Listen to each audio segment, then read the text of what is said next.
Hello बच्चों, आज लेकर आ गए हम एक नया चैप्टर और ये चैप्टर है मैथमेटिक्स क्लास 10 की बुक से चैप्टर नंबर 13 स्टैटिस्टिक। और इस चैप्टर का पहला क्वेश्चन लेके आए हैं।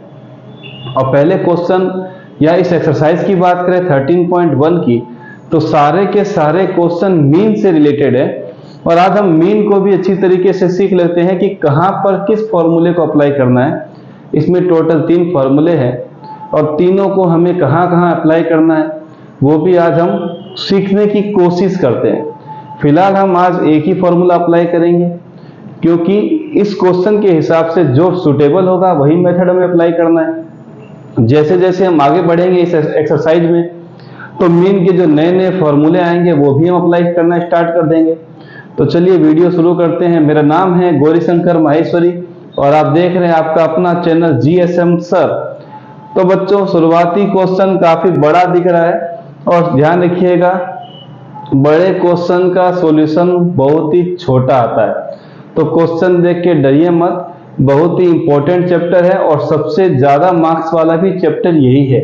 अगर आपने बेसिक मैथमेटिक्स ले रखा है तो सबसे ज्यादा मार्क्स का चैप्टर कहीं ना कहीं यही लेके घूमता रहता है। इस घूमने वाली चीज के साथ हम भी घूमते हैं, इतना नहीं घूमे कि पूरा ही घूम जाए।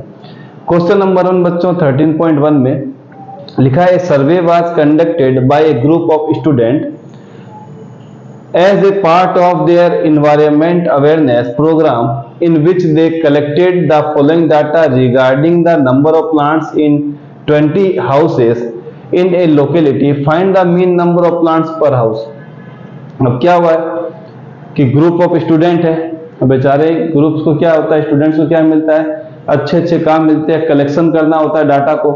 तो ये ग्रुप भी जो है स्टूडेंट्स का बाहर निकल चुका है और उनको जो है एक प्रोग्राम है इन्वायरमेंट अवेयरनेस का, वो उनको थमा दिया गया है, लीजिए।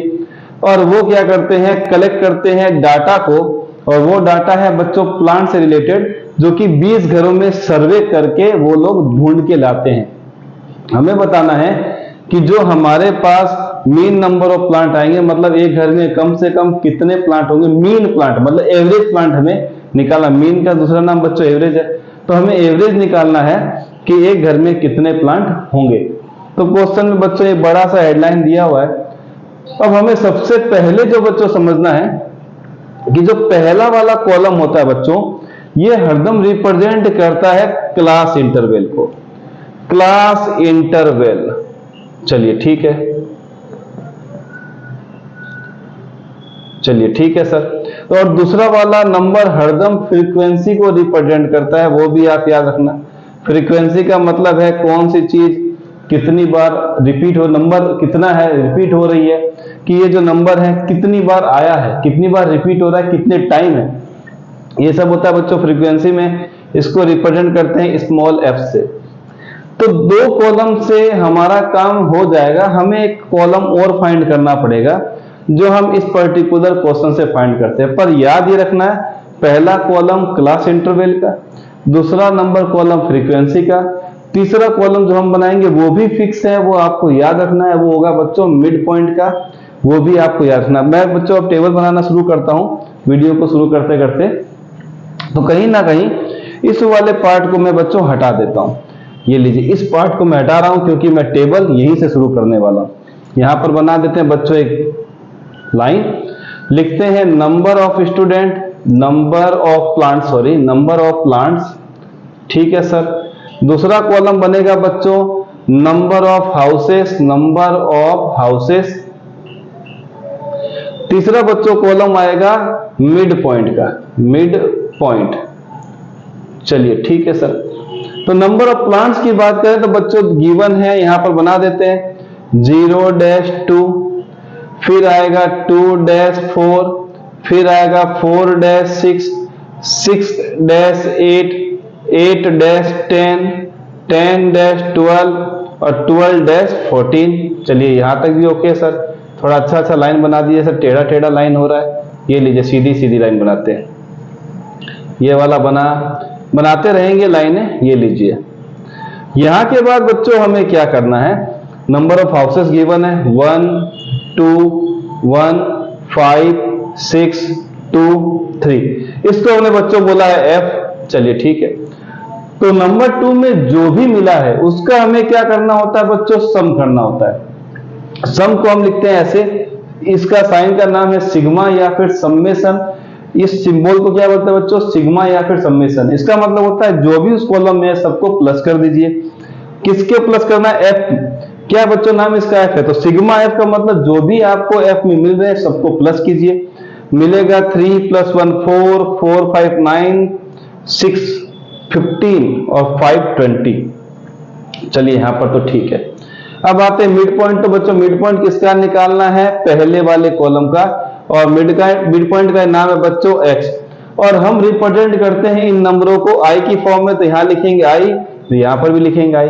ये i क्यों लिखा जाता है बच्चों, ये i इसलिए लिखा जाता है क्योंकि हमने इनकी नंबरिंग के हिसाब से इनको ऐड किया है, इनको नंबर दिया है। कोई बोलेगा F4 बताइए, F4, तो 4 नंबर पे बच्चों क्या आया, 5 आया। अब मैं पूछूंगा F क्या है तो आप नहीं बता पाएंगे। F का मतलब कोई भी नंबरिंग नहीं है। अगर मैं बोलूंगा F5 निकालिए, F5 मतलब 1 2 3 4 5, F5 में कितना आएगा बच्चों, 6। तो ये जो I है इनके नंबरों को रिप्रेजेंट कर रहा है। तो वो नंबर कहां से स्टार्ट होंगे बच्चों, 1 से लेकर इनफाइनाइट तक, जहां तक आपको दिए हुए हैं। मान लीजिए इसमें कितने नंबर है, 1 2 3 4 5 6, तो यहां पर ये बच्चों कहां तक चलेगा, 1 से लेकर 7 तक। वैसे ही xi की बात करें तो ये भी बच्चों कहां से चलेगा, 1 से लेकर 7 तक। मिड पॉइंट कैसे निकलता है, इन दोनों को प्लस करेंगे। 0 + 2 कितना होता है बच्चों, 2, उसका आधा करेंगे, मिलेगा 1। 2 + 4 कितना होता है बच्चों, 6, आधा करेंगे, कितना आएगा बच्चों, 3। 4 + 6 कितना होता है बच्चों, 10, आधा करेंगे तो कितना आएगा बच्चों, 5। 6 + 8 कितना होता है बच्चों, 14, आधा करेंगे कितना आएगा, 7।